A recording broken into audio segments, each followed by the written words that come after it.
Migraine, భుజం నొప్పి, నడుం నొప్పి, మోకాలు నొప్పికి నిజమైన పరిష్కారం ప్రాణ పెయిన్ క్లినిక్ లో.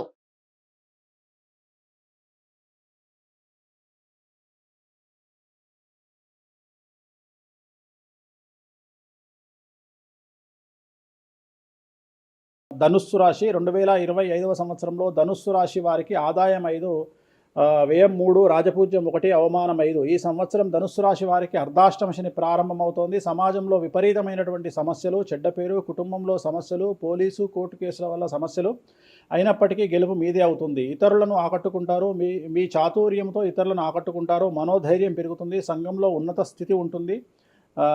అలాగే గృహాన్ని నిర్మించాలనే మీ ఆలోచనలు ఫలిస్తాయి. రైతులకు, వ్యాపారస్తులకు అనుకూలంగా ఉంటుంది. కానీ ఈ సంవత్సరం అన్ని రంగాల వారికి ఇన్కమ్ ట్యాక్స్ల వల్ల, జీఎస్టీల వల్ల సమస్యలు ఏర్పడే అవకాశాలు కనిపిస్తూ ఉన్నాయి.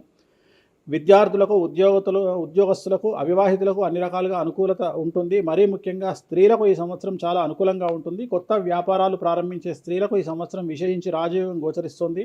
10 రూపాయలకు 100 రూపాయల లాభాన్ని పొందేటువంటి అవకాశాలు ఈ రాశి వారికి గోచరిస్తూ ఉన్నాయి. పెళ్లి కాని అమ్మాయిలకు ఈ సంవత్సరం వివాహ యోగ సూచనలు గోచరిస్తూ ఉన్నాయి. అలాగే సంతానం లేనటువంటి వారికి సంతాన యోగ సూచనలు గోచరిస్తూ ఉన్నాయి.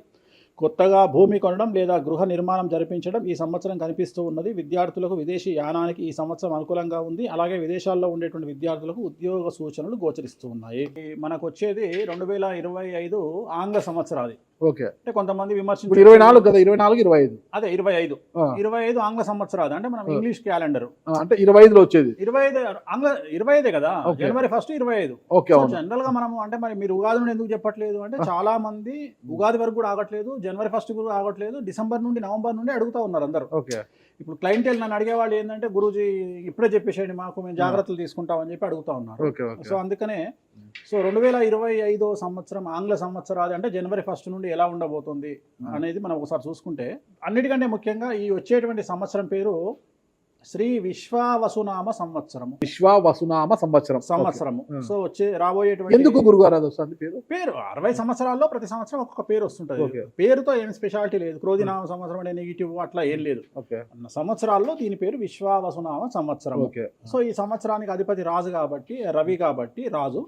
సో రవి మనకు కమాండ్ చేస్తూ ఉన్నాడు కాబట్టి ఈ సంవత్సరం అతి ముఖ్యమైన విషయం ఏంటంటే రాజకీయంగా దేశవ్యాప్తంగా, రాష్ట్రాల వ్యాప్తంగా పెను సంచలనాలు నమోదవ్వడము ఈ సంవత్సరం 2025 సంవత్సరం లక్షణాలు. ఎందుకంటే రాజుల మధ్యన, రాష్ట్రాల మధ్యన గొడవలు, మరీ ముఖ్యంగా కొంతమంది ప్రముఖ రాజకీయ నాయకులకు మృత్యుగండము, అలాగే అన్ని రంగాలలోకి సెలబ్రిటీలు, సినిమా ఇండస్ట్రీ, రాజకీయము, బిజినెస్, ఎనీ ఇండస్ట్రీ, యువకులు, మరి ముఖ్యంగా మగవాళ్ళు, యువకులు 40 సంవత్సరాల వయసులోపు ఉండే వాళ్లకు కార్డియాక్ అరెస్ట్లు అనేటివి ఈ సంవత్సరం అతి ముఖ్యమైన విషయం. ఎందుకంటే ఆల్రెడీ మనం చూస్తున్నాం ఇప్పటికే, కానీ వాటి తీవ్రత పెరిగే అవకాశం ఉంది. కారణం ఏంటంటే రవి కమాండ్ చేస్తూ ఉన్నాడు కాబట్టి. రవి అంటే చర్మము, హార్టు, కళ్ళు, ఎముకలు. సో కరోనా లాంటి అంత పెద్దది కాకపోయినా ఒక సమస్య, ఒక వైరస్ మళ్ళీ ప్రపంచాన్ని బాధించే అవకాశం ఉంది. అది మరీ ముఖ్యంగా చర్మం మీద దాడి చేసే అవకాశం ఉంది. అంటే చర్మానికి సంబంధించినటువంటి ఒక సమస్యల బారిన పడి ఈ సంవత్సరము జనాలు వైరస్ బారిన పడే అవకాశం ఉంది మరీ ముఖ్యంగా. అలాగే ఇప్పుడు ఇంచుమించు 40 సంవత్సరాల లోపు యువకులకు కార్డియాక్ అరెస్ట్ అనేటువంటివి జరిగే అవకాశాలు కనిపిస్తూ ఉన్నాయి. అలాగే ఈ సంవత్సరం గుండెపోటు వల్ల మరణాల సంఖ్య చాలా ఎక్కువ. ఇదంతా 2025 జనవరి నుంచి ఎగ్జాక్ట్లీ. అలాగే ఈ సంవత్సరము ఎండల తీవ్రత చాలా ఎక్కువ, విపరీతమైనటువంటి ఎండలు ఉండే అవకాశం ఉంది. అలాగే ఈ సంవత్సరాలు ప్రపంచవ్యాప్తంగా అగ్నిపర్వతాల పేలుడు అనేటువంటిది ఈ సంవత్సరం గమనించాల్సినటువంటి విషయం. అలాగే ఈ సంవత్సరం మంచు పర్వతాలు కరగడం వల్ల వాతావరణంలో మార్పులు గమనించాల్సి ఉంటుంది ఈ సంవత్సరం.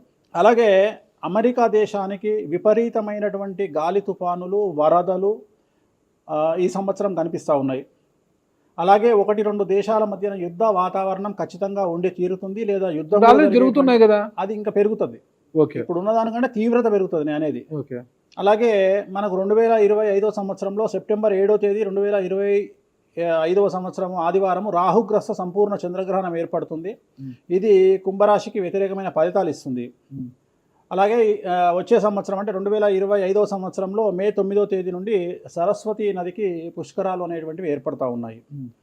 ఈ సంవత్సరము రాజకీయ నాయకులకు సంబంధించి మరీ ముఖ్యంగా ఇందాక మనం మాట్లాడుకున్నట్టుగా పవన్ కళ్యాణ్ గారికి ఏలినాటి శని వెళ్ళిపోతుంది. అలాగే లోకేష్ గారి జాతకరీత్యా, పవన్ కళ్యాణ్ గారి జాతకరీత్యా విపరీత రాజయోగం అనేటువంటిది కనిపిస్తూ ఉంది. జగన్మోహన్ రెడ్డి గారికి లేదా రాజయోగం వల్ల? ఇప్పుడు లేదు, ఈ సంవత్సరం లేదు. ఓకే, అంటే 2025 సంవత్సరంలో లేదు. 29 కన్నా ఉందా? 20 అది మన తర్వాత మాట్లాడుకో. ఓకే ఓకే 25లో మాత్రము నేను అనేది ఏంటంటే ఇప్పుడున్న స్థాయి కంటే వీళ్ళిద్దరికి ఇంకా పై స్థాయికి వెళ్ళే అవకాశం ఉంది. లోకేష్ బాబు కానీ పవన్ కళ్యాణ్ గారు కానీ. అదే నాకు అర్థం కావడం, వాళ్ళిద్దరు మంత్రులే. నాకు తెలియదు కదా. మంత్రి నాకు అర్థం కాదు. ఇంకా ఇప్పుడు ఉన్నటువంటి పదవుల కంటే కూడా గొప్ప పదవులను వీరు పొందేటువంటి అవకాశాలు కనిపిస్తున్నాయి. రాజ్యసభ తీసుకెళ్ళిన కేంద్రానికి వెళ్తారా ఏంటి? కేంద్ర మంత్రులు వెళ్తారా? కేంద్ర మంత్రులు వెళ్తారా? పెద్దదే కదా, కేంద్ర మంత్రి అనేది పెద్దది కదా.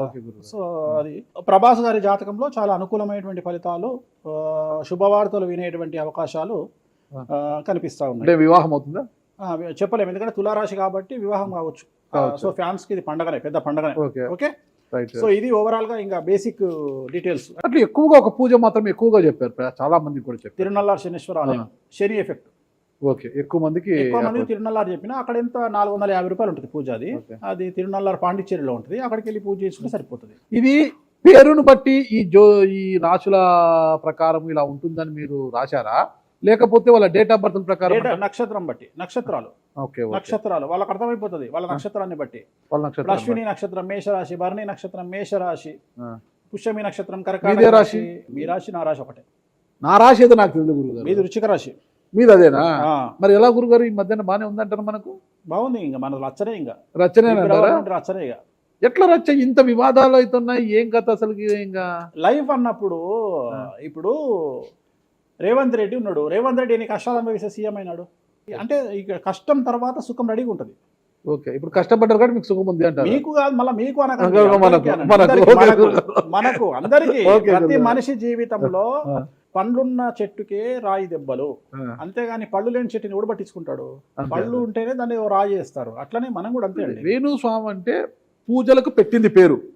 పెద్ద పెద్ద రాజకీయ నాయకులకు, ముఖ్యమంత్రులకు, కేంద్ర మంత్రులకు, పెద్ద పెద్ద వాళ్ళకు కూడా, ఇక్కడ కాదు మీరు అబ్రాడ్స్ కూడా వెళ్ళి పూజలు చేసి వస్తున్నారు. చాలా కాస్ట్లీ స్వామి, చాలా గొప్ప పూజలు చేస్తుంటారు, అంత పవర్ఫుల్ పూజలు. అంటే ఇప్పుడు మీరు చేస్తున్న పూజల మహిమ వల్లనే మీ మీద ఇన్ని వివాదాలు వచ్చినా కూడా మీరు బయటపడగలుగుతున్నారు. 100% పర్ఫెక్ట్. ఇక దానికి ఆన్సరే లేదు. ఇక ఇప్పుడు మనం కొట్లాడాలంటే 10 రకాలు ఉంటాయి, మనం కొట్లాడతలేము. అందుకనే మనం ఒకటే, మన పూజల్ని మనం నమ్ముకుంటున్నాం అంతే, అమ్మవారిని నమ్ముకుంటున్నాం. ఇప్పుడు ఒక్కొక్క సమస్యకి ఒక్కొక్క అమ్మవారు పరిష్కరిస్తుంది దశమహావిద్యల్లో, మనం అదే చేస్తున్నాం. ఇప్పుడు నేను ఒకటే మాట చెప్తా, కాంట్రవర్సీస్ వచ్చినాయి, మీరు అడిగినరు, ఎన్ని సమస్యలు వచ్చినాయి. జనాలు ఏం ఆలోచిస్తారంటే వేణుస్వామి ఈ సమస్యల నుండి బయటపడతాడా, పడితే ఎలా పడతాడు. నేను ఒకటే అనుకుంటున్నా, ఇంతమందికి పూజలు చేసి వాళ్ళ సమస్యల నుండి బయటపడడానికి ప్రయత్నించే నేను, నాకు వచ్చిన సమస్యను కూడా అదే పూజల ద్వారా బయటపడడానికి ప్రయత్నం చేస్తున్నాను. అంటే వివాదాలు చుట్టుముడుతున్నాయి, సోషల్ మీడియాలో వైరల్ అవుతున్నాయి, ఉమెన్ కమిషన్ మీ మీద ఫిర్యాదులు చేశారు. ఇన్ని చేసినా కూడా ఎక్కడా మీకు ఉచ్చు బిగుసుకోవడం లేదు, బయటపడుతున్నారు. ఇది మీ పూజల మహిమనా, లేకపోతే ఏమన్నా బ్రైబ్ చేస్తున్నారా? అమ్మవార్లు ఇప్పుడు ఉదాహరణ, మనం తెలుగు రాష్ట్రాల్లో ఉంటాం, వెంకటేశ్వర స్వామి వారు అంటే మనకు తెలుసు.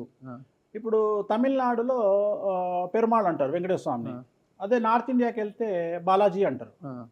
వాళ్లకు బాలాజీ అంటే చాలా భయం. అలాగే మన రాష్ట్రంలో మనకు తెలిసిన వాళ్ళకి కామాఖ్యలో ఉండే అమ్మవారు అంటే భయం, కానీ తెలియని వాడికి భయం ఉండకపోవచ్చు. వాడు ఇష్టం వచ్చినట్టు కామెంట్ చేయొచ్చు అమ్మవారు. చాలా మందికి మీరంటే భయం అనుకుంటా, అంటే మనం చేసే పూజల వల్ల ఉండొచ్చు. ఓకే, నేను అనేది ఏంటంటే, నేను చేసే అదే ఇందాక మనం మాట్లాడుకున్నప్పుడు అదే చెప్తున్నా, వామాచారంలో పూజలు చేయాలంటే భయపడతారు. కారణం ఏమిటి అంటే ఖచ్చితంగా మందును ముట్టుకోవాలి, నాన్ వెజ్ను ముట్టుకోవాలి. దానికి వీళ్ళు చేసే పూజలు అడ్డుపడతాయి. అంటే వీళ్ళు సమాజంలో భయపడతారు కాబట్టి వీళ్ళు వాటి జోలికి పోరు. తాంత్రిక పూజలు లాగా ఉంటాయి. తాంత్రిక తంత్ర మార్గం అంటారు దాన్ని. శ్రీకాళహస్తిలో కాదు శ్రీకాళహస్తిలో రావుకేతు పూజ చేయించుకున్నారు కదా, తాంత్రిక పూజలే అది. నిమ్మకాయ పెడితే తంత్రమే, గుర్తుపెట్టుకోండి. నిమ్మకాయ ఎక్కడ పెట్టినా తంత్రమే. మిమ్మల్ని కాపాడుతోంది మీరు చేస్తున్న పూజల మహిమే. అంతే అంతే అంతే, వాళ్ళే చూసుకుంటారు. నేను అనే పాయింట్ ఏంటంటే, నేను ఒకటే చెప్తున్నానండి, తప్పు చేస్తే నన్ను అమ్మవారు సర్వనాశనం చేస్తుంది. ఓకే, అమ్మవారిని విమర్శిస్తే వాళ్ళ సంగతి అమ్మవారు చూసుకుంటది. అంతేనా? అంతే. ఇక నాకు అవసరం, నేను కొట్లాడను చెయ్యను, నాకు అనవసరం, నాకు లొల్లే వద్దు. నాకు నేను దేవుళ్ళని నమ్ముకున్నా, నా పని అదే. నాకు హిమాచల్ ప్రదేశ్ కామాఖ్య కాకపోతే, బాగాలముఖి కాకపోతే, తారాపీఠ పోతే, ఇప్పుడు మన తారాపీఠ పోయి వచ్చిన. చాలా మందికి తెలియదు, తారాపీఠ అని కలకత్తా నుండి 300 కిలోమీటర్లు ఉంటుంది. మీరు కావాలంటే గూగుల్ చేయొచ్చు. తారాపీఠ అని అమ్మవారు అండి. ప్రతిరోజు శ్మశానంలో ఉంటుంది అమ్మవారు, ఒరిజినల్ శ్మశానంలో ఉంటుంది. ప్రతిరోజు అమ్మవారికి ప్రసాదం అంటే డెడ్ బాడీ దహనం అయినాకనే అమ్మవారికి నైవేద్యం పెడతారు. అంత పెద్ద ప్రసిద్ధమైనటువంటి దేవాలయం. అమ్మవారు శివుడికి పాలిస్తూ ఉంటుంది. తారాపీఠ అంటారు దాన్ని. శ్మశానంలో ఉంటుంది. ఆమె జనరల్గా ఎవరైనా సరే ఎందుకు పూజ చేస్తారు ఆమె అంటే, జీవితంలో మనం వెళ్తూ ఉన్న సందర్భంలో సడన్గా స్టక్ అయినామనుకోండి, బౌన్స్ బ్యాక్ అవ్వడానికి పనిచేస్తుంది. అంటే ఉదాహరణ, ఒక ముఖ్యమంత్రి స్థాయి వ్యక్తి ఓడిపోయినప్పుడు, ఒక మంత్రి పోయినప్పుడు, ఒక ఐఏఎస్ సడన్గా తన జాబ్లో డిస్టర్బెన్స్ వచ్చినప్పుడు, ఐపీఎస్ డిస్టర్బెన్స్ వచ్చినప్పుడు ఈ పూజ కనుక అమ్మవారిని దర్శించుకుంటే ఒక్కసారి మళ్ళీ వాళ్ళు బౌన్స్ బ్యాక్ అవుతారు. అంటే బిగ్ బ్యాంగ్ థియరీ అనేది అక్కడ పనిచేస్తుంది. మనం మళ్ళీ ఒకసారి బౌన్స్ బ్యాక్ అయ్యి ముందుకు దూకడానికి అమ్మవారు పనిచేస్తుంది. నేను సజెస్ట్ చేస్తుంటాను చాలామందికి, వ్యాపారంలో స్టక్ అయినప్పుడు, లేకపోతే ఉద్యోగంలో స్టక్ అయినప్పుడు, అట్లా స్టక్ అయినప్పుడు అయితే మీ తారాపీఠ వెళ్ళి దర్శనం చేయించుకోండి. అక్కడ దర్శనమే, పూజలు ఉండవు, జస్ట్ దర్శనమే. అమ్మవారికి పోయి దండం పెట్టుకొని వస్తే చాలు, ఒక్కసారి మళ్ళీ వాళ్ళు బౌన్స్ బ్యాక్ అవుతారు. ఒక్కటే ఒక పాయింట్కి నాకు ఆన్సర్ చెప్పి ముగించేసా, చాలా కాలాతీతమైంది. చివరికి ఇరికిస్తున్నారా ఇది? లేదు ఏం లేదు. ఇప్పుడు ఏపీలో అంటే గత ప్రభుత్వ హయాంలో, వైసీపీ హయాంలో వీళ్ళ మీద కేసులు పెట్టారు. ఇప్పుడు వీళ్ళ అధికారులు వీళ్ళ మీద కేసులు పెడుతున్నారు కదా. ఈ కేసుల పరంపర ఇలా కొనసాగి జగన్మోహన్ రెడ్డి గారు జైలుకి వెళ్ళే అవకాశం ఉంది. వచ్చే సంవత్సరం మే 9వ తేదీ వరకు అవకాశం ఉంది, దాటితే లేదు. ఇది ఓవరాల్గా వేణుస్వామి గారు ఇచ్చారు. మీకు ఏదైనా అనుమానాలు ఉన్నా డైరెక్ట్గా వేణుస్వామి గారికి ఫోన్ చేయండి, మీ అనుమానాలను నివృత్తి చేసుకోండి. థ్యాంక్ యూ గురుగారు, నమస్తే. ఓకే, ఓం నమో వెంకటేశాయ.